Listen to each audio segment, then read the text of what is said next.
World-class guests, fascinating stories, inspiring messages. Welcome to Linda's Corner. My name is Linda Bjork, and today we're going to be talking about relationship challenges and personal growth. I'm delighted to welcome special guest Elizabeth Polinsky. Liz is a military marriage counselor in Norfolk, Virginia, and the host of Communicate and Connect podcast for military relationships. She is also currently working on a Ph.D. in marriage and family therapy with a specialization in couple therapy.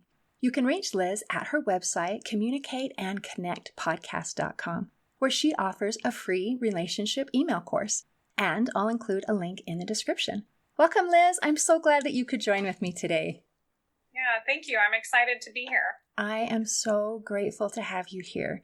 The things that you talk about, the things that you have studied and prepared and learned so that you can help other people are so important. They matter. They matter to individuals. They matter to families. They matter to societies. And I thank you for all the time and effort that you are putting into preparing yourself to be able to help in this important thing. So I would love to talk first just kind of generally about marriage and then to go into some of the specific challenges that come in a military relationship. So what do you think is just a major problem? Why is marriage so hard? What is it that just makes marriages fall apart? Yeah, so I think that to put it in the shortest way possible, when we go into marriage, we end up triggering each other's worst fears. And it's unintentional. People don't mean to do this. They're just interacting. And it actually has to do with how important the person is to us. It's only because we love them so much, they're such an important person, that they trigger my worst fears. And usually those fears are around, am I accepted? Am I good enough? Is somebody going to leave me? Am I going to be abandoned? Or am I a failure? Sort of things around this area is oftentimes what gets triggered. And then those are really difficult emotions to deal with. And people are often just in society not taught how to deal with that or how to even communicate about that, and then communicate it with the person who I love the most, who is the source of my greatest safety, but also my greatest fear, because they're the ones that I'm scared might leave me, or they're the ones that I'm scared might think that I'm not good enough. And so it becomes extra hard to talk about that in a marriage. And couples who can successfully do that, they're the ones that tend to do really well. And when there's a challenge with doing that, they may end up leaving the marriage or going outside of the marriage just because that seems easier than having to really work through the pain of all of this. That is so incredibly insightful. So I've studied a little bit of cognitive behavioral therapy, and what they suggest is that when we get down to the root of the problem of almost any challenge that we have, any mental or emotional issue, it comes down to, am I lovable? Am I acceptable? And that's what, Brene Brown and all of her research said, when it comes down to it is, do I feel worthy of love and belonging? And when we're in a marriage relationship, we are the most vulnerable. We are closer and connected to one person than any other. And to recognize that this is where we have this great need and we have this great fear, and it triggers those things where if we feel like I'm not lovable, then my partner can't love me. And it doesn't even matter what they do, we don't feel that love. And that's a huge challenge, that it really starts with ourselves. And that's a hard thing, because usually when we're in a situation, it's, no, I'm fine, but this person is not meeting my needs, or this person is doing XYZ, and it's really hard. So what kinds of things can we do to help feel at peace and to be able to maybe work on that communication? And I think what you just said and just bringing it to our awareness is huge. It's a huge step. It's like, oh, that's why I'm scared, because I really care about you, and I really care what you think, and I really care how you respond, and I care if you like me, because you know me pretty well. And that's scary to let someone know you pretty well. Yes. And then I think that's the key is to let them know me really well, which is the hardest thing to do. And this is why I think relationships really are about personal growth. So sometimes in therapy with my clients, I'll talk to them about how like maybe they've done lots of individual therapy, they've grown as a person, lots of personal development, but then in relationships, it's like the final battle maybe for my self-worth and for my acceptance of my partner and for my own mental health and well-being because of this, what we're talking about, because this is where the fear really comes alive, because you know me so well. You person that I love who's my partner, you know me more than anyone else. And so do you accept me or not? You know, with a stranger, I can give them like a facade, just a face, a mask, a version of myself. And couples do this a lot too, because they're afraid of really being seen. But unless I let myself really be seen by my partner, I'll never have the chance at feeling accepted and feeling valued and loved. So the fear stays, but I also can't really have true intimacy until we're both kind of mask free, you know, with that vulnerability and letting ourselves be seen. That is so incredible. I think a lot of times we have a feeling of, if we're struggling with our self-worth and our confidence, to think, I have my mask, and maybe you like me, maybe you think you like me, but if you knew the real me, what's really inside, then you wouldn't like me and you would reject me. And in a marriage relationship where you're together a lot, it's exhausting to try to maintain that facade 24/7, impossible even.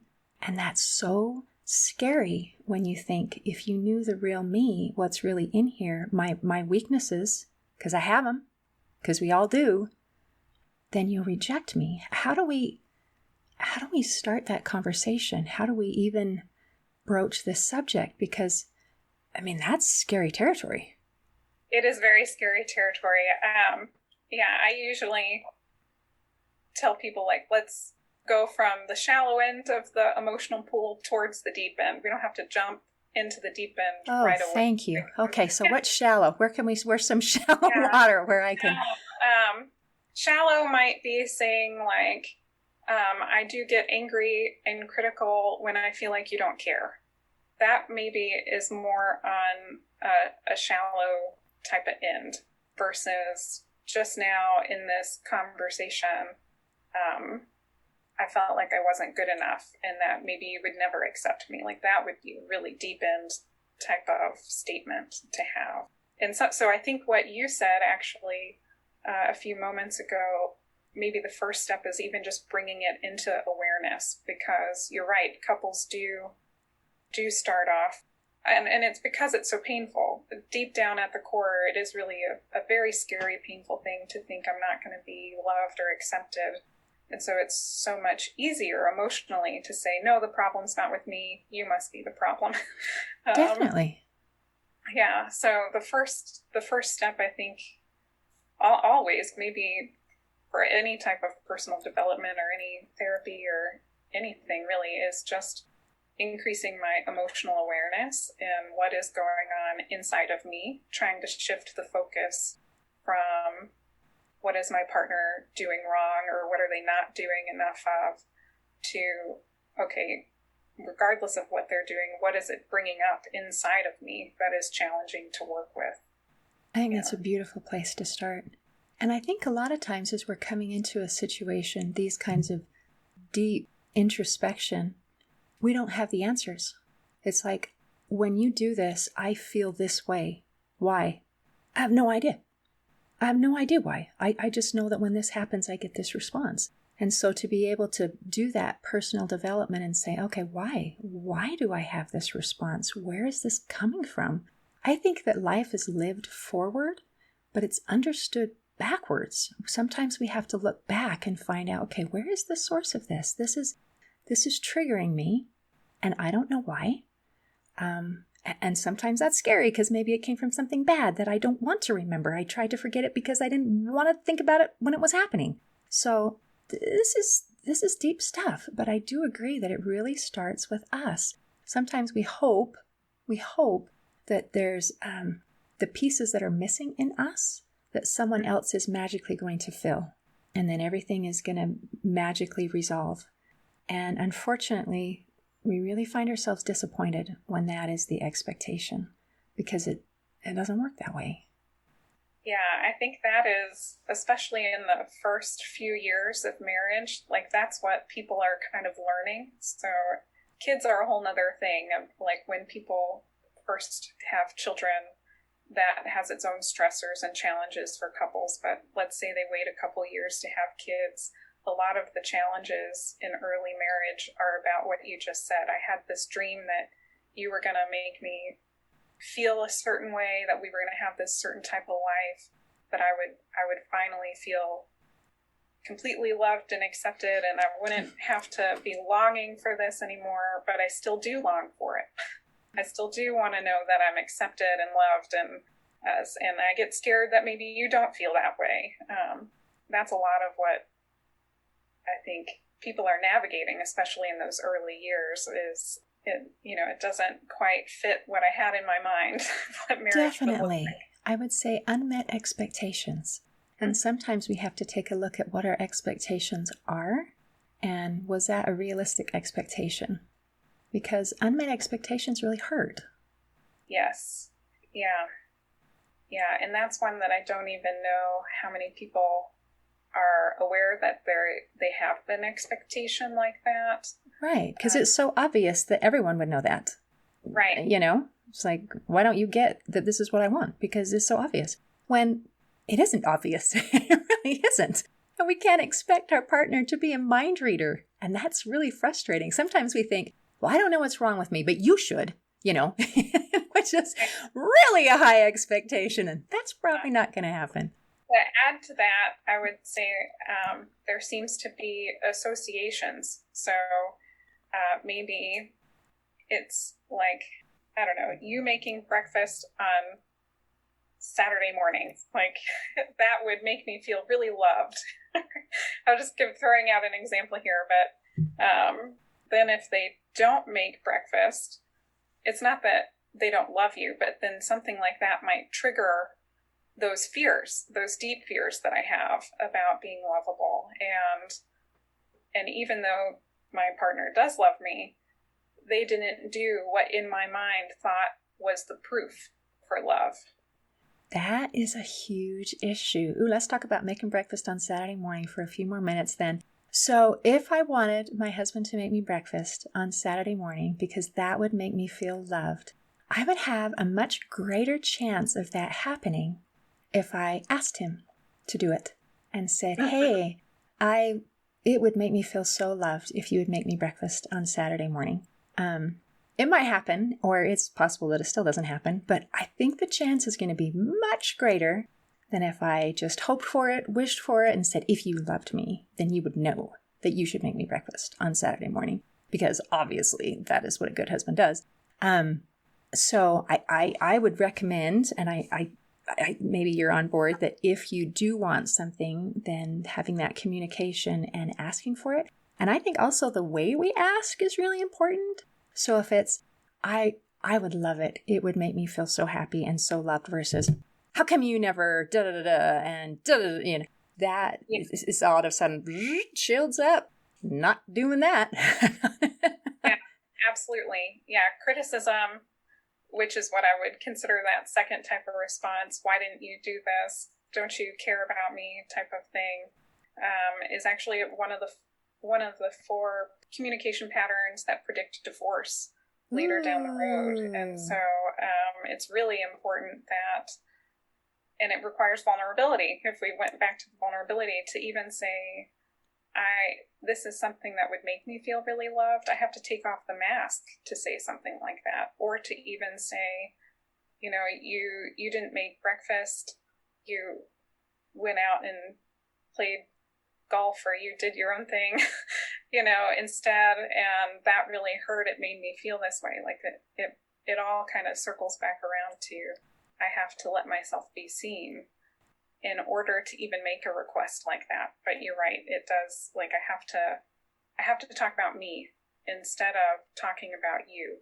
You didn't do this, versus I would feel really loved if you could do this for me. That's a lot less threatening to make it that way. Now, you said there are four predictors. What are the others? So criticism and... Yeah, this comes from John Gottman, his research at the Gottman Institute. So there's criticism, defensiveness, stonewalling, and contempt. They kind of go in patterns, right? So if I'm critical, there's a push-pull, like one thing leads to another. If I'm critical, it kind of naturally leads to defensiveness. And if someone else is defensive, then it might naturally lead to me being defensive or critical. And then when you go on like that for a little while, eventually somebody starts stonewalling or shutting down, because it's the only way to cope with sort of this negative pattern of critical defensiveness that keeps going on. And then after that's gone on for a while, contempt tends to develop. And that's the strongest predictor of divorce, is once contempt is there. I don't have probably really any trust that my partner cares about me. It's just, things at that point tend to be very, very hard to come back from. They take a lot of work. So can we come back? Yes. Mm-hmm. Yeah, we can come back. And it sometimes is a long road. I would say the more pain there is, the longer it takes, but we absolutely can come back. So one of the things that John Bowlby talked about, he is kind of like the founder of attachment theory. And when we think about relationships, we think about a marriage being an attachment bond. And so the bond is fluid and it's dynamic and it can change over time. And so I can relearn and re-earn security, maybe.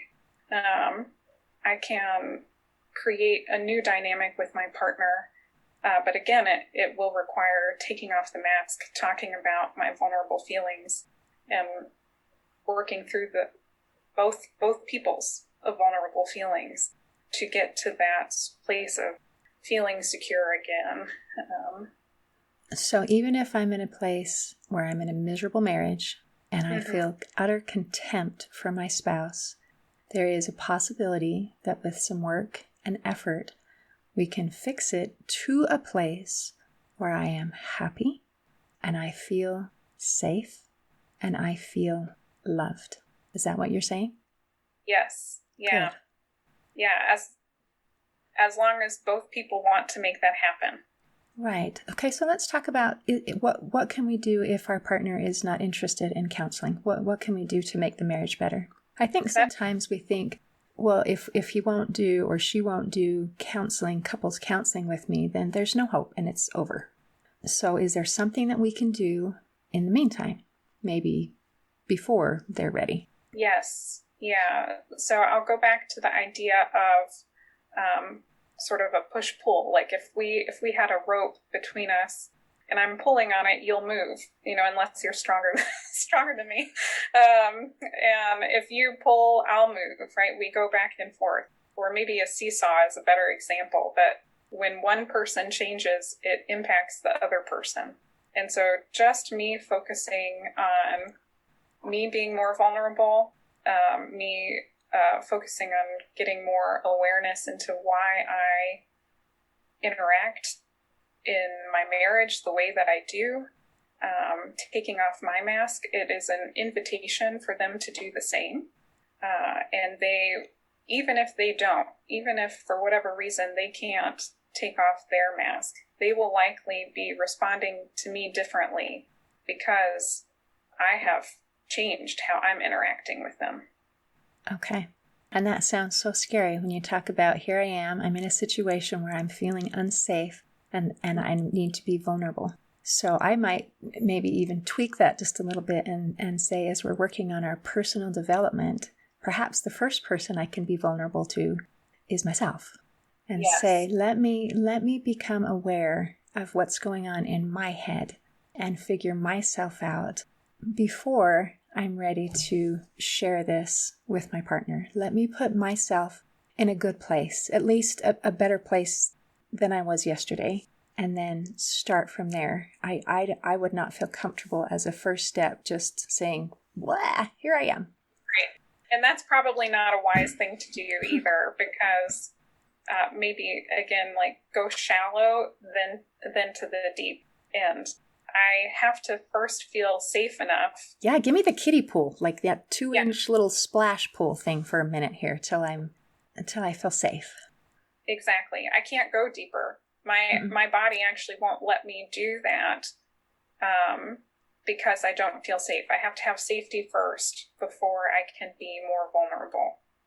Vulnerability can really only come with well, I guess, the self-awareness part, but then with safety. I have to be able to create safety first in the relationship before I can go into the deep end and really remove all of the masks and things like that. Okay, that's fantastic. So you're talking about that your body won't let you. That reminds me, I'm currently reading a book. It's called The Body Keeps the Score by Dr. Van der Kolk. And it's fascinating to me because you're military, that he starts with he started his practice and starting when, Vietnam vets were coming back and they were having all of these issues and no one knew what was wrong with them. They thought, man, all these people are psychotic.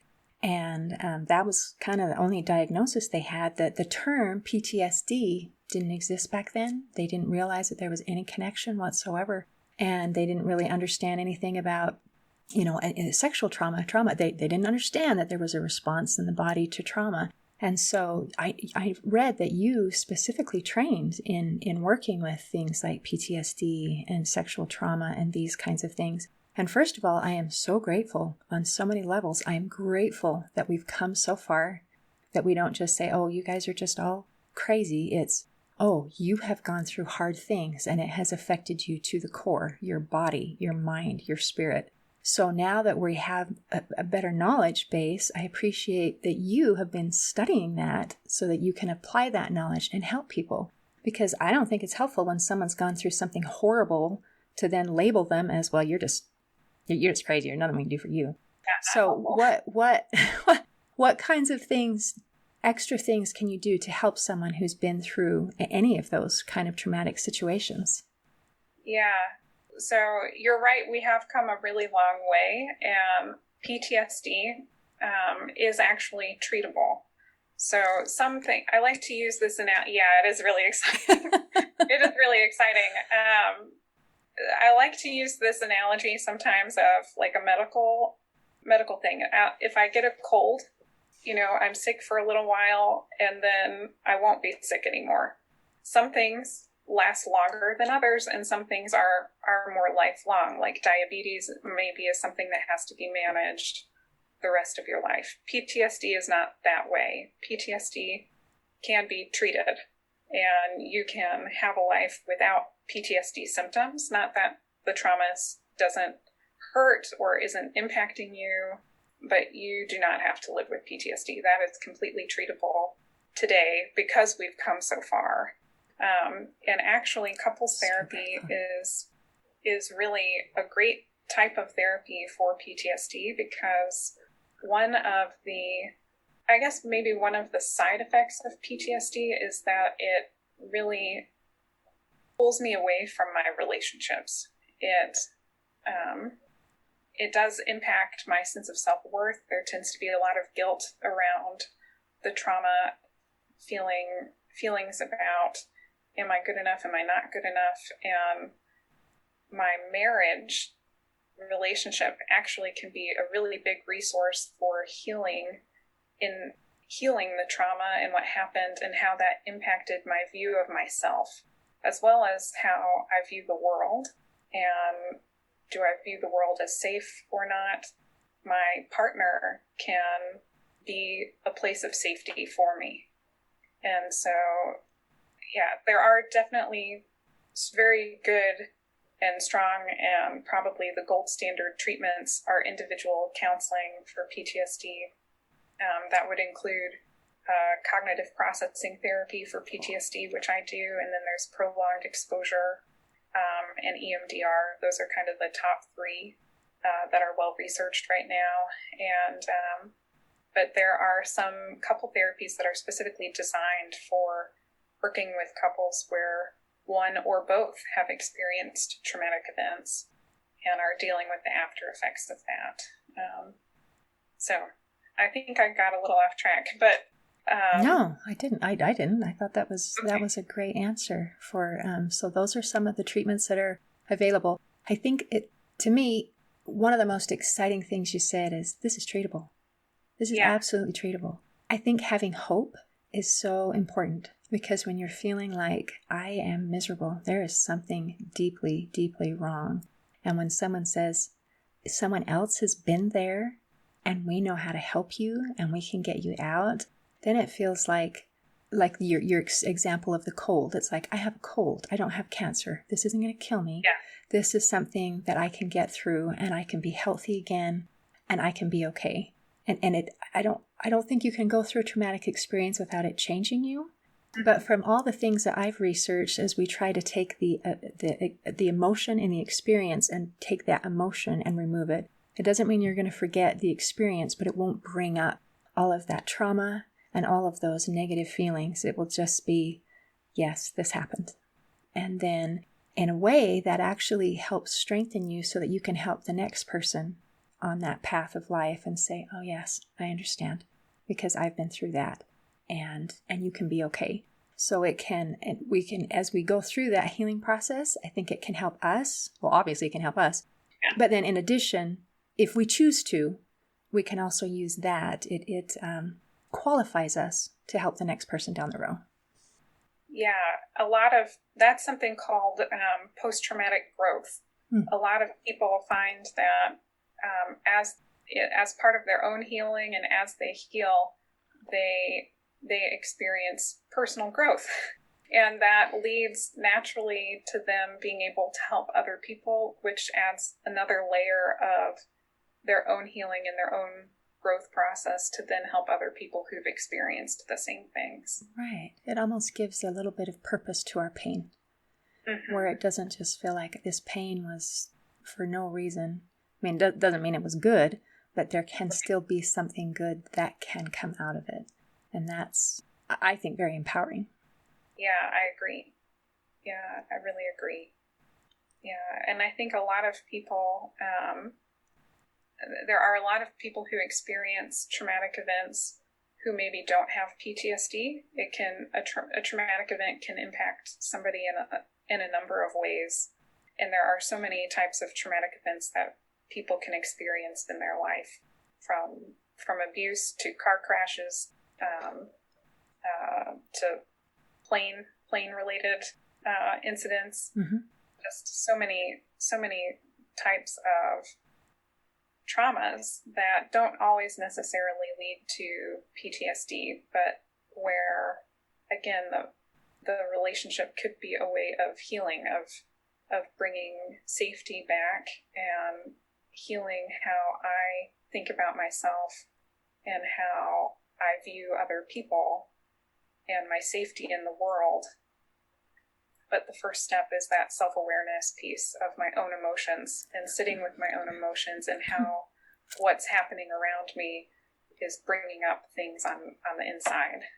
Absolutely. And I'm so glad you brought that up, because I think having a safe place is beautiful. And I wish every person could have a safe place to go, and how lovely it would be if it was in your marriage. I mean, that's beautiful. But again, I think the first step is working on ourselves and not expecting our companion to make up that difference and solve our problems, because they can't. They can be our cheerleader, but we're the ones on the playing field, and there's no other way. There's no other way. Yeah, I really like that analogy. So thank you for visiting with me today. Thank you for all the things that you've shared, the wisdom and insight. My wheels are turning, and I am feeling hopeful and grateful and excited.